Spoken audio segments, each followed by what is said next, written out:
સચોટ અને સારા સમાચાર લઈને તમારા માટે આવેલો એક ખરેખર આ એક સારામાં સારો સંદેશ છે. કારણ કે ઘણા લોકો આજે ચોબડીના રોગથી બીમાર છે અને અત્યારે ગોળીઓ લેવી પડે. સવારે એક ગોળી લ્યો ત્યાર તો આપણી જિંદગી જ થાય છે તૈયાર. એટલે આપણે આ બધું છોડી દેવાનું છે. હવે વિદેશોની ગોળીઓ ક્યાં સુધી લેશો?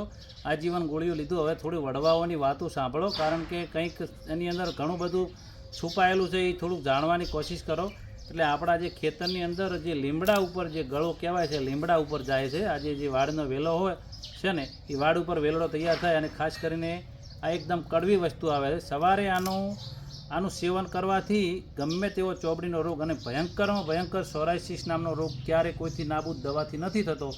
એવો જ આપણે આ ગળોની અંદર રોગ મટી જાય છે. કારણ કે સવારે વહેલા જાગો અને એક વેતના લગભગ 2 ટુકડા વેતના લઈ આની અંદરથી આ જે પત્તું આવે છે એને જે છાલ ઉખાડી દેવાની છે.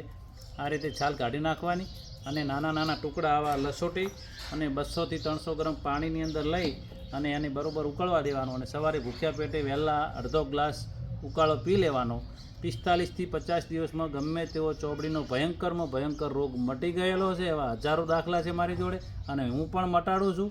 અને મને ધન્યવાદ મારા એક ગુરુ, મારા રાજીવ દીક્ષિત, આ દેશ માટે ઘણું બધી મહેનત કરી. આપણે આપણા યુટ્યુબના માધ્યમથી રાજીવભાઈ દીક્ષિતને સાંભળો અને આ ગળોના ફાયદા મને થયા એટલે હું તમારા સુધી આ વિડીયો મોકલું છું. એટલે આના ફાયદા અઢળક છે. સોરાયસિસ નામનો રોગ મટાડવો હોય તો કોઈ દવાઓથી નહીં મટે. એટલે આપણે આને ગળોનો સવારે ઉપયોગ કરવાનો છે.